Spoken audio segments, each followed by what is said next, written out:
Hey hatchlings! So today's vlog I'm going to show you guys geocaching, which is something that I only discovered like what, 2 weeks ago? 2 weeks ago? Huh? Yeah, and then Julian's played it before but like I haven't, but it's essentially like a treasure hunt like app, and basically people leave these things called caches and they can range in sizes, and there's usually a little logbook in it where people can write their names and like the day that they found it and stuff, and you can give people hints on like how to find it. But yeah, it's really cool. So we're gonna go find our first cache for today. I think I found like 16 in total or something, so like I'm really new to this, but it's like really fun and it's good for kids and stuff as well, except for that one we found yesterday, which I wish I filmed because it was like up this sand dune and like there was all this like over a fence, well 2 fences, and there was like broken glass like everywhere, and I found a, what kind of lizard was it? A blue tongue? A big fat blue tongue lizard. Scared the absolute crap out of me. But yeah, so Julian's looking for it on his phone right now, so let me show them the app and see if I can show them. It might be a bit too dark, but yeah, so basically like, yeah, so these are all the caches like that are in the area, so all the little happy faces are the ones we found already, and then all the green ones are the ones that we haven't found yet, and then all the grey ones you have to like upgrade for, so you gotta pay like $40 a year or something like that, but I'm not gonna do that until I find all the ones that are where I live in this city, because you know there's so many. So yeah, let's go.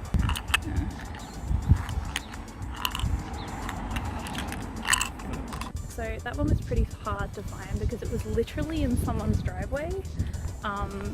In like the app like rules and stuff, it says that if you make your own caches, like you're meant to get permission from like the owners or like whoever owns like the property if it's public land and stuff, and I feel like people definitely do not do that.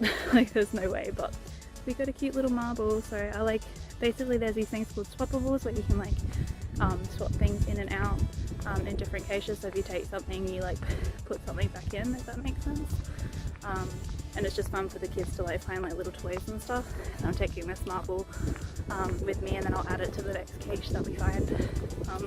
Yeah, and swap it over. The good thing about doing this as well is that you find like cool little places on the way too that you never know existed, like that you never knew existed. Like this cool park. Pretty cute. Lots of space. Wow, look how nice and blue that is. See what I mean? You find the nicest places when you do this. It's really pretty. Yeah. I mean, I know we have, but I'm just talking in general when people do this. Like, they put it in locations where, like, you know, people wouldn't have been before. Like, if you didn't live in this area like I did, you wouldn't know this was it. This one was absolutely covered in spider webs to get to it. It's got no lid on it, so Julian's digging into it with a pen to make sure that there's no like little creepy crawlies in there because it doesn't have a lid. So that's another thing, when you find caches, like sometimes they've been damaged and stuff, and then you just report it in your log. Okay, so this one, the GPS was off and we thought it was behind this electric fence. It's actually not, so it's always good to like read the hints and the activity of like other geocaches that have found the cache. But Julian found it, and when we're on our way here, do you reckon those cops were following you? Like they saw you and just came the same way? Or? No, they weren't either. Yeah. They were just checking up the other. Okay.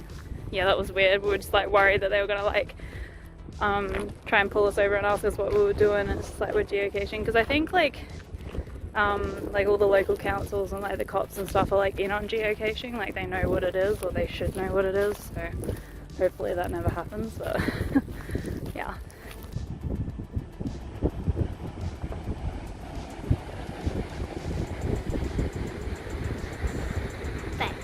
So that cache we couldn't find because the owners actually removed it, and I didn't see like, so there's like comments which is like under the activity thing, but like it doesn't remove it from the map. So you're driving and I don't have my seatbelt on, yeah, so I was gonna start digging. There it goes.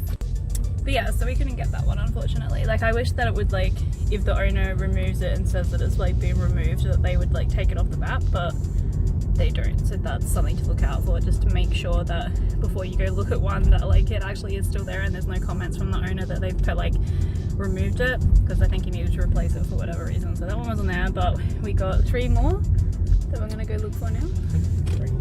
Yeah. Just ignore this copyrighted music in the background, but there's like a mini golf place like behind us, and then there's like a high-rise adventure park over the other side. Like I didn't even know these places existed, and this is like what, the next suburb over from me. So yeah, it's interesting.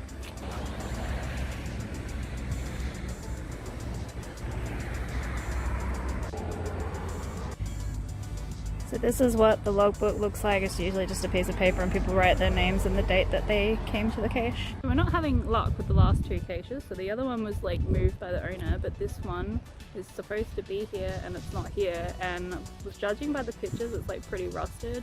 And we found like the magnets of like where we think it was meant to go, but it looks like someone just nicked it or it's fallen off and blown away or something. So it looked like it was in pretty bad condition. We found that cache. Woo, that was actually a really good cache. It was decently sized and it had some goodies in there. So I took one of the pencils out and put in like a pen, because pens are always better than pencils. And we got a cute little heart gem, so when we find the next cache we can put it in there. So we're heading to the next cache now, which is like further down the dunes. Northwest corner post, fishing line. So we thought we couldn't find this cache. It's meant to be like around the corner there, and we found it down the road, like completely damaged. So somebody's obviously taken it and just thrown it down here. So we'll go put it back and leave a note for the owner, because it's really bad condition now. So now we're walking past the caravan park, because that's where the last cache was that we found, and it was in good condition. Yeah, so now we're just walking back to the car, and then we'll go home, and Julian will probably go home, and then I'm gonna get ready for my stream tonight, because I've started streaming on Twitch again. So if you want to catch me live, that's at twitch.tv/theflowerdragon. Yeah, so yeah, I hope you liked this video. I hope it was like semi-interesting. If you've never geocached before, I definitely suggest you do it, because it's a lot of fun. Just ignore my like really dry lips, I've just noticed that. But yeah, if you like my content today, be sure to fire up that like button and leave me a lovely comment, and subscribe to be part of the Flora Flight. Until next we meet, bye!